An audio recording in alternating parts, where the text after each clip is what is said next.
The curious thing about us humans, it's this idea that we believe we're entitled to explain everything. We seem to know exactly why everything happens in our reality. We even seem to understand the workings of a realm that we've never seen, nor been in.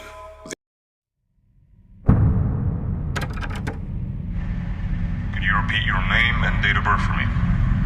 Jane Williams. I was born on the 6th of June in 1842. Now, Jane, what year is it right now? 2145. Jane, I believe that would make you over 303 years of age. How is that possible? I was displaced. God has awoken me in your time. Okay. And when were you displaced? Tell me the last events you remember.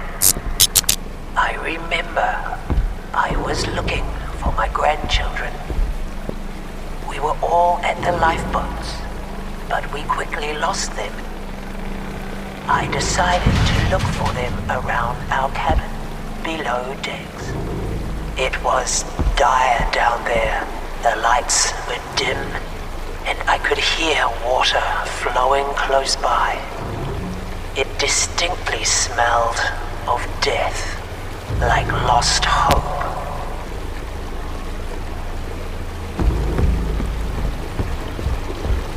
Did you know where to find them?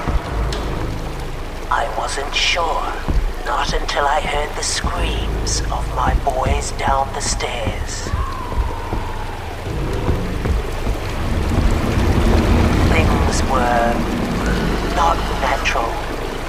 I could hear my boys, but they weren't to be seen.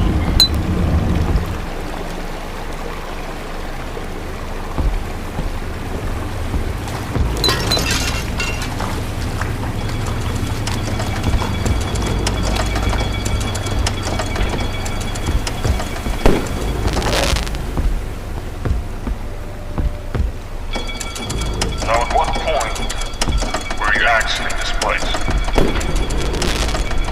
The last thing I remember was this man. He knew my name.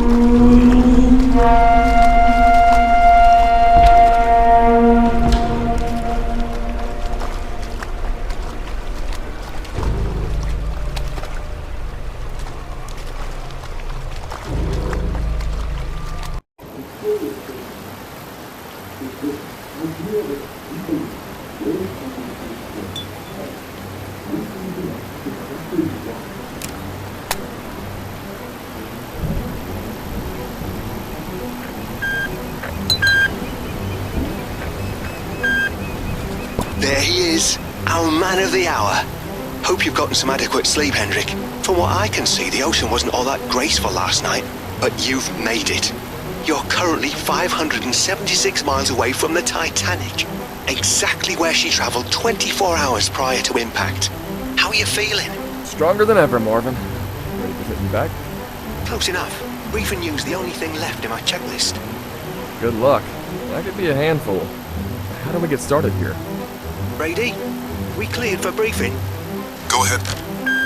Up until this point, you should have heard very little about your mission's details and motivations.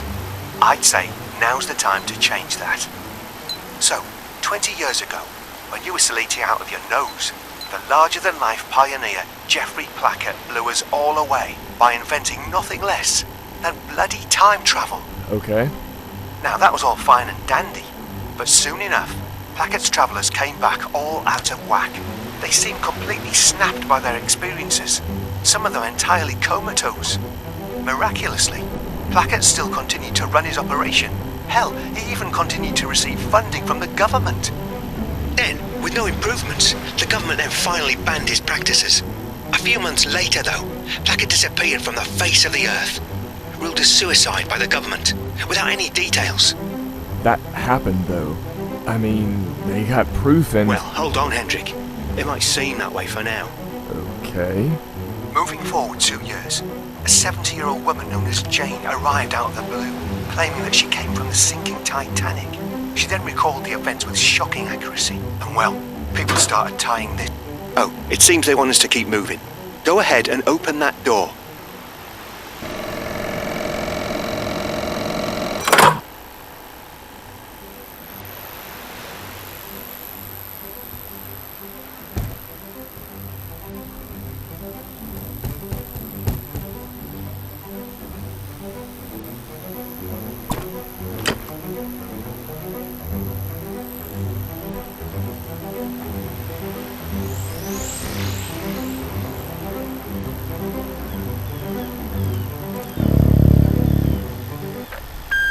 Whoa.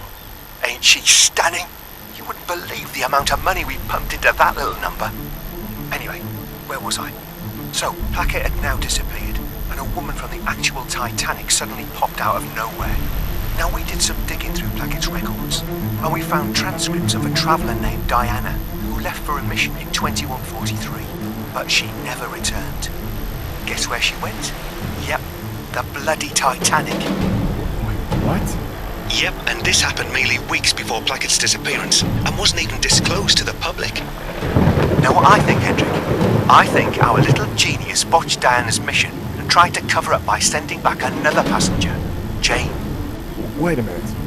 Wasn't Jane over 70 years old?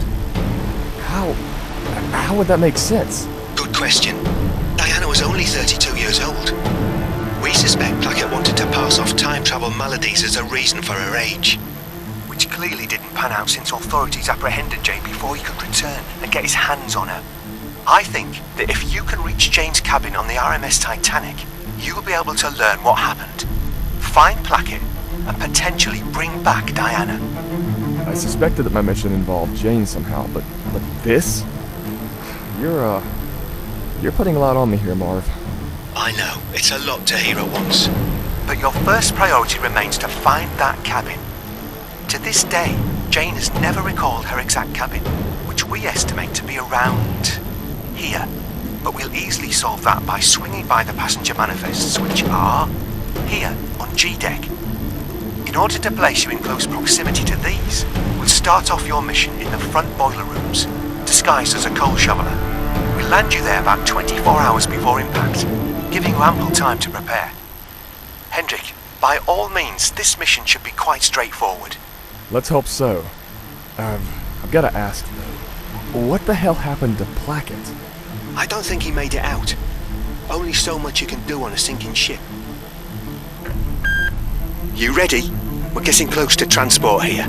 Open that door as well, please. Let's do it.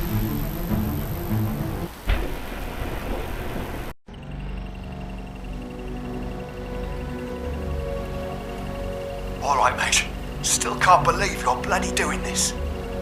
Just remember, Hendrik, if National Time Regulation finds out we're sending you back, well, you won't return. You know I have to disclose that. I'm sorry. Now, we've told you this over and over, Hendrik, but we have real reason to believe Plackett got Diana stuck on the ship. And besides, if our health department didn't operate the way they did, perhaps I would, be inside of that cylinder instead.